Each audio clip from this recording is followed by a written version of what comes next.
right, good evening. I'm going to do some commentary while I edit. I'm going to show you how I took a super basic average image and turned it into this. Some black and white dramatic versions of images shot in an otherwise pretty uneventful, unaesthetic place. We got a great subject here, sharp looking groom from a recent wedding day. It was super cold and rainy and windy outside, and so we were limited to an indoor space in this setting. This was a kind of a groom suite in a separated building on the property, and there was a lot going on to the left, a lot of couches, a lot of gear, clothes, shoes, and people getting ready over to the groom's right. And so we pulled him over. There's a pool table over here to his right. And so we had some nice window light coming in here. And I'm going to show you how I took this series of images, these black and white portraits, and converted them from these otherwise boring, neutral color photographs.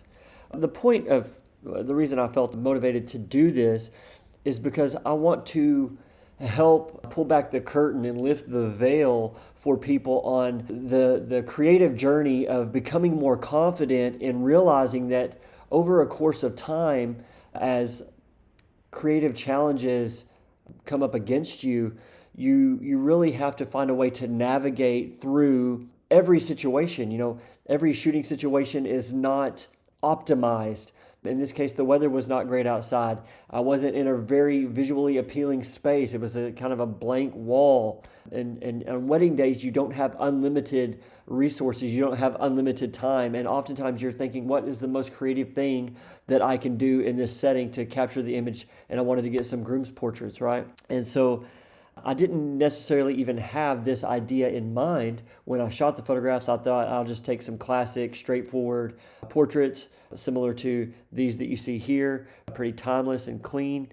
And, you know, I shot a variety while I was at it, you know, really working with the groom's kind of strong look. Not every, as a photographer, you have to think about like, what is the optimal look that I can get out of a person? And this is a look that this groom was able to pull off a really strong, classic, clean, you know, James Dean suit, collar, popped kind of look.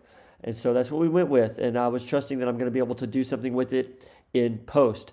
So here's the Canon RAW image, and I'm going to narrow down from this full selection down to just a few for this tutorial. All right, so now I've got this RAW image that I turned into this, using linear gradients to create a more visually appealing symmetrical background in black and white. And I made two versions, a more moody, kind of concealed version with that darker shadow coming in from the right, the groom's left, and a more illuminated groom in this photo with the same background, kind of dualistic black and white, bright and dark background created from this raw image. So the easy way to do this would be to simply take the image that's finished, Command C, copy all of my masks that I've worked, and I'll show you more of what that means here in a few moments. Copy, Command C, and then Command V. Paste them onto the new image, and I'm going to get a duplicate of what I created the first time. There it goes. I could tell it was thinking in the background. All right, so there it is. That's my, Command C, Command V. But in this case, that doesn't really help you much because you need to see how I got there. So the Command C, Command V is not really the point of this video. So I'm going to reset back to the raw image. I'm going to choose a black and white preset that I feel fits this occasion, and I think I'm going to go with 7. I'm going to get rid of the grain that is programmed with. This has a really nice grain on it, but while I'm working on the image, I don't want the grain on there. I'm going to pull this exposure down because it's all blown out until the subject is in a nice tone. I'm not really worried about the exposure of the background right now because I'm going to be manipulating that with linear gradients, but in this case, the subject is kind of where I want to start with. Another thing I'm going to do before I get started, kind of a preliminary actions, is I'm going to click Constrain Crop. That makes sure that in the event that you do any transformational cropping, where you're changing the rotation or the vertical axis or horizontal axis of the image, that what happens if you don't have the Constrain Crop turned on and you rotate, you get the white space. It doesn't constrain the crop, but if I click Constrain Crop, it gets rid of the white space. So always, just as a matter of security and not accidentally exporting a bunch of images with white space around the edges, like if you rotate an image here a little bit, and then you go to Command C, Command V, copy a setting onto another photo, it's going to shift that photo, and you didn't have crop constraint on, and you would end up having a bunch of photos with that little white line. So I click constrain crop just kind of as a default setting. So once again, I'm going to keep backing out here. I'm going to make constrain crop and I'm going to click auto. Now the algorithm, the brain of the software, is reading the lines in the image to try to make sure that it's upright, and it does a pretty good job. You can see it used that window seal to line up the image. Notice in the final image, I don't have that window in there, so where did it go? I just cropped in. With that Canon R5 sensor, I have plenty of resolution to be able to do this. I would even say I would like to go into this image here. Here's a finished copy, and I would zoom in. I love a 16:9 cinematic HD crop. Finished. All right, let's go back to what we're working on here. So to deconstruct this edit, I'm going to show you the masking that was done, and we're literally going to replicate it from my original. So we're going to start with mask 1. What was mask 1? Let's see what effect it was. Underneath mask 1, I have several other masking changes. So let's start with turning all these off. So there's turning the linear gradient off. You can see where I removed the linear gradient from the subject, and there's the final product. If I were to remove that mask and that linear gradient modification that I did, that's the effect. Everything you see from here underneath created this effect right here. So now we're going to replicate that in our new image. Let's look at what I had it set at. I brought the exposure all the way up to 4. So let's try this here. I'm going to select a linear gradient. I'm going to drag it up in this direction. I'm going to set it to 4. Now notice it made this subject illuminated with it. That's not what we want. So how do we eliminate? We unmask it. We delete a certain portion of the mask from where we want to delete it. To do that, I go to subtract, and in this case, it's the subject that I want to subtract from. So the AI feature was able to delete that mask from the subject. And I've noticed a pattern. You'll see me do it a few times here. If you'll do subtract subject again, it even tightens that mask up around the object edges. All right, so that's step 1. Let's go back to our original image. Let's see where our second mask is. Our second mask is this feature right here. So underneath this mask, mask 2, we have several modifications that were done to that mask. So let's start with the original linear gradient that I have set to negative 2.63. Go back to my working image, select create new mask. I want a linear gradient coming from this direction. We'll refine it in a moment, but it was brought down to negative 2.63. Now that's an arbitrary number that I just happened to choose while I was working on the image. It's just what I ended up liking. I didn't walk into the image edit having already known that. You can see this taking life already, and I would kind of just work with the angle that actually, you may perfectly like this image right here. This may be just fine for what you wanted to accomplish, and you could walk away from this right now, take this into Photoshop and finish it. It's a similar option to this, but it's still different. It's even darker, and the shadows have hit in a different spot. And I wanted to create these two versions to show you how just changing light selections changes the whole feel of an image, right? So let's go back to this original where we were working off of, and let's see why they look different so far. And I suspect I know why. So there's the mask. We made some modifications underneath. This brush right here, probably, oh yes, you can see where I made a brush selection over here at the hair because his hair was showing up too bright from the layer mask. So I added that, and then I deleted from the subject. I deleted the mask from affecting the subject. So let's go do those same things on our working image. So here's what we're going to do. Let's go. So I'm working in mask 2. I'm going to click subtract because I'm going to subtract it from affecting the subject. Boom. There it is. So now that background it's only affecting the background behind the subject because I'm telling it not to affect that area. So now we would work on balancing how the relationship and the degree of the gradient. The more that I pull these lines together in this linear gradient, the stronger and more defined that line becomes. And the more I spread it out, the more subtle And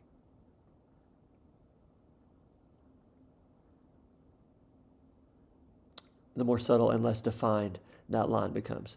So you're going to just fine tune, find out what works for you, depending on how dramatic you want that effect to be. Let's see how we're doing in comparison of the similarity between the original and our working copy. Yeah, we're getting there. You notice some similarities, right? I'm just studying the angle with which I had those linear gradients. Let's do this first one. So I had it more upright, had it more vertical. So let's start there. Let's go to this linear gradient.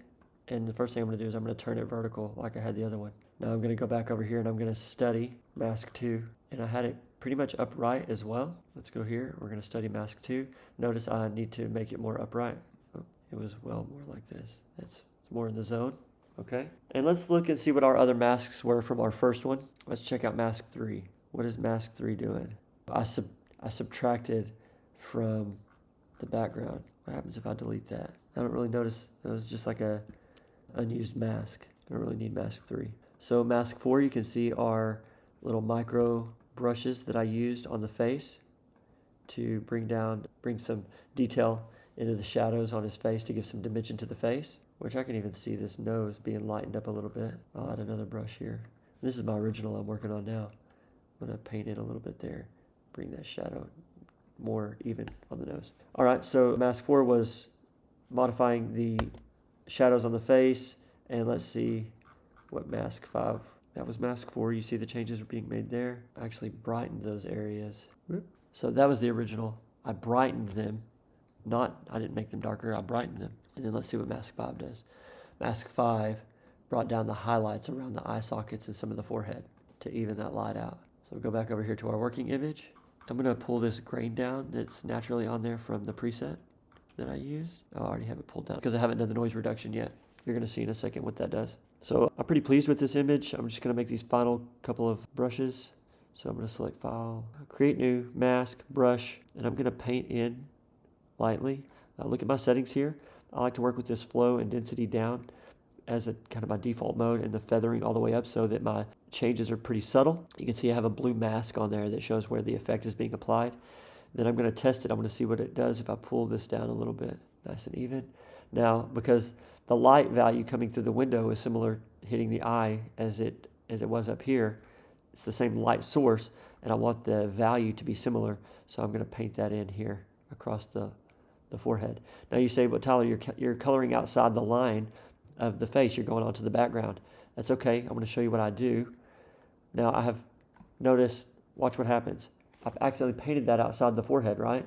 I painted that exposure reduction outside the forehead, and you can see where it went onto the wall. And when I toggle the setting off and on, you see how dramatic the change really was.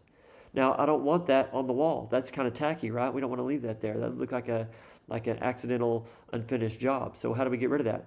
We click Subtract, Background. And it reads the separation of the background from the subject and deletes that part of that mask from the background. Subtract, select background, and it's going to tighten it up even more. All right, so now let's check out our masks. Let's zoom out and look at all of the effects of our masking. So after the point of conversion of the black and white, after all our masking, this is the effect we have so far. And all I did was use linear gradients to create artificial light sources that really create this juxtaposition, the light and the dark of the background. His suit is black, his shirt is white, his skin, the highlights hitting his face, and his hair is dark. So we have all these competing tones, light and dark tones that really complement the balance of this image with its color. We would refer to that photographic technique as balance. Balance doesn't always come from the visual elements of the objects in the photo. Sometimes balance can come from shades and tones and even color. So that's what we're up to here. So as far as creating a second version of my original copy, which, if I take 24 hours away from this image, I may come back and say, you know what, I actually like this version better than my original version. It's kind of that way with photography. Your opinions about your own images change over time. I'm going to keep doing some fine-tuned inspections here. Add a little more brush right here to do a little more brush work here. I'm going to real subtly, I'm going to alleviate some of the shadow here on the nose. Bring the exposure up. Very subtle on the cheek. Inspect all this back here. All right, I think we got it. And essentially, for the sake of time, not to be too brief, that's how I went from this image to this image. This was actually the original that I did that got me thinking that this was possible to do with the rest of the images from this set. There's all the masks turned off. That's how flat and undynamic, lack of dynamic, the original photo was.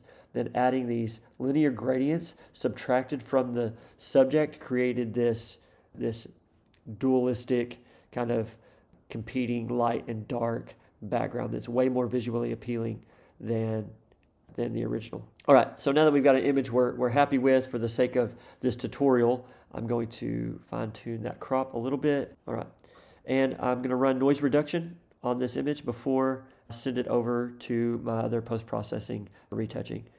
51 is going to be a little hot, a little too dramatic for this image. I'm going to probably bring this down to around 30 for the noise reduction software. I don't want to get it to too refined. It makes it start looking a little artificial. So it's going to run that process in the background. All right, so it produced a DNG copy. All right, so we've got our working image here that we've edited together. Now I'm going to File, Export that image.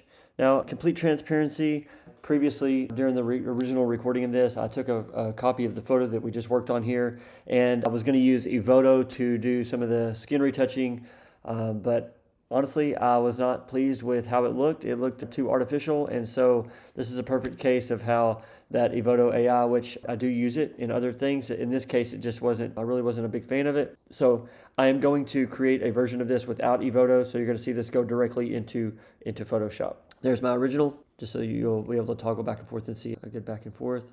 There's the one we're going to be working on. All right, I'm going to zoom in, and we're just going to do some basic retouching.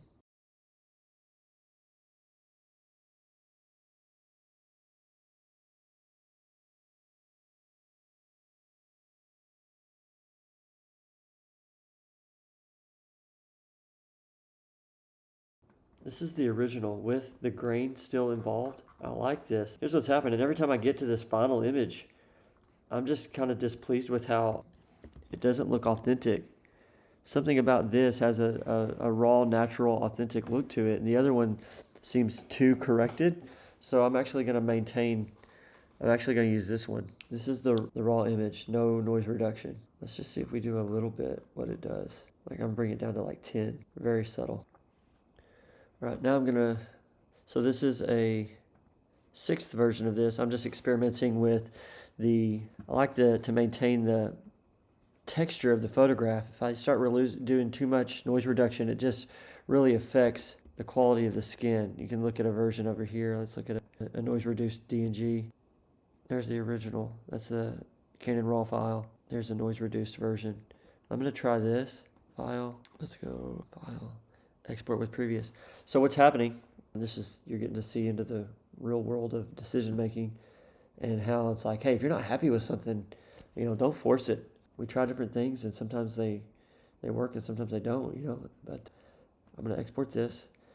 What's happening is I'm getting over here to Photoshop and I'm doing all this Photoshop work, cleaning up the skin, but something about it just doesn't look authentic. It just looks a little off. So it looks a little artificial. I tried a version using the skin cleanup in Evoto, wasn't happy with it. It felt too artificial. I tried a version with just the denoise feature from Lightroom at 50 and another one at 30, and something is not sitting right with me about the texture of the image. So I'm going to try another version here. So I've got 2 images. I'm going to zoom up so you can see the difference between the 2. This has more depth to it because it's more of the original image without the AI having reduced the noise out of it. And I kind of like it, It has a more raw, authentic kind of real photograph look to it.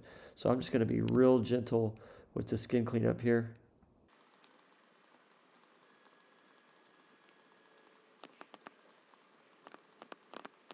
Now, the reason I'm using the generative AI and not so if I click Shift Delete, I can do the regular content aware fill and watch. So it got rid of a lot, right? Content aware does work. Let's put it back.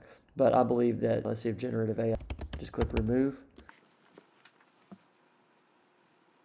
So what happens is the generative AI tends to maintain this similar integrity of the photo quality, such as like the texture, like if there's grain in the image, than the other option, using content aware fill. Okay, I like this original one. Let's just even up.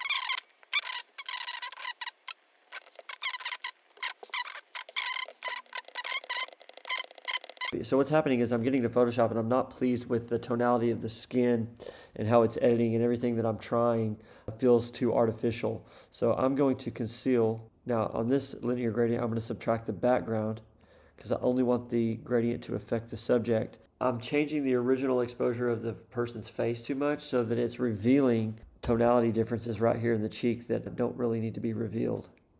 So I'm going to change them by adding this linear gradient back over the face. You can see what it does there. So that's too even. The light is illuminating too evenly across the face. So I'm going to make it more dramatic. And I'm going to fine tune this so that it hits the face just right. Yeah, I like that. Now let's see if I get to Photoshop and am more pleased with this. Even out the front of his face to match the forehead a little bit. I used a brush, subtract the background because I don't want the brush to affect the background. A little more dramatic, but I like it. Let's see what happens. You see this light spot right here. This makes me want to do is go back in Lightroom and brush in more even tone here. Y'all are like, this guy is going so extra, but let's go for it. I don't know until I see some things, right? It's not like I'm literally working the image. I'm not just taking the easy route and walking away. So now I'm going to take this brush. I'm going to brush in this zone right here. That's where I'm going to bring this down. Boom. Version 7, right? Who knew that when I got into this that I was going to take it so far? But you get to be the beneficiary of the experiment. So I could walk away with that one. I could have been happy with that. I could have continued to refine that a little bit with the clone stamp tool and walked away, but here we are. File, open, version 7. Let's see if we can get it now. Hey, we're getting there. Yes, we're getting there. So we maintained the texture of the image by not using any skin retouching software as far as like Evoto and I also pulled the noise reduction in Lightroom down from 50 to 30 to 10 to maintain the natural grain of the image that was shot at 3200. I'm going to use clone stamp tool to even out some of this right here very subtly as I've done. I'm not sure which version of this is going to get edited in, so I'm just going to go ahead and narrate it again right now. When I use the clone stamp tool to soften the shadow tonality lines, I'm holding Option, clicking my source point, then dragging down to where I want to apply and clicking the mouse. So I'm just artistically using this almost like a painter, painting in little details to even out tonality. You don't want to do too much. You'll look up and your image will be ruined because you've over softened it. So it has to be done with reservation. All right, so I'm not real pleased with something about this highlight coming around the mouth right here. Just the same as in Lightroom, I fixed it by using a brush to pull in this highlighted area. I could have done the same here. I'm just now realizing it. So I'm going to try to use generative to get rid of it. I'm not going to type in a prompt. I'm going to allow the AI to make a decision about what fits best there. Yeah, very natural. I like it. See, much more pleasing. It's not distracting to see that highlight there. All right, I think we're almost there. Much more pleased with this than I have been with past versions. It's maintained the integrity of the photo, I believe, in a way that I was not capturing with other versions of this that I had done. All right, let's work with this hair back here. Got a little bit of a flyaway. That's more like it. Much more natural. Okay. Well, you see some discoloration here that I'm going to have to clean up because it doesn't match the background exactly. So once again, my clone stamp tool I'm going to use to bring this light from out here and match the color more subtly. Now you're seeing it happen on the screen. Most viewers aren't going to be able to notice that. And Evoto is great for hair, stray hair selection. It gets rid of it pretty easily. There's a really great chance that none of that would ever be discernible by the human eye in my final product either. I'm using the lasso tool to select these stray hairs. Shift delete content aware fill. Shift delete content aware fill. Select, shift delete, enter content aware fill. So you'll notice I'm bouncing back and forth between the content aware fill and the generative AI depending on how I've learned the pixels respond best to each feature. Before we go, I'd love to use the blur tilt shift to draw attention subtly to the subject. I'll drag this even in over the subject so that fall off blur effect, I can make it more extreme or more gradient. I kind of find a place that appeals to me. You don't want to be too crazy with it. It can get tacky. Click OK. It's going to apply that. That draws subconsciously. It draws the viewer's eye toward the focal point of the image. Then I have my sauce here. This is just an action that I recorded that has a certain amount of noise added to it, grain, and also some sharpening. So I click that. Let's see. Yeah, there we go. Much more natural than the other versions that I've created this evening. And so I think I'm going to be pretty happy with this. Command Z. Let's look at this compared to some other versions. There's the original. There's the final product. There's the original. There's the final product. And I actually, in order to add, I'm going to actually go and add even more grain to this because I like the way that it looks. It adds a texture to the image that I really like. Conceals all that edit underneath the surface of that grain, right? Now let's export this. There's a difference right there. See the difference between our earlier edit to where we arrived at now? I feel like this shadow is much more fine-tuned and natural than what we started with here. You can see the final where we went back and added some, we made this highlighted area right here a little darker. Changes the shape of the face where that light hits. All right, now let's export this version. Now, I'm gonna open up this and this. Now, I'm much more pleased. All right, I'm done. I'm much more pleased with this image. There's the original. There's the final product.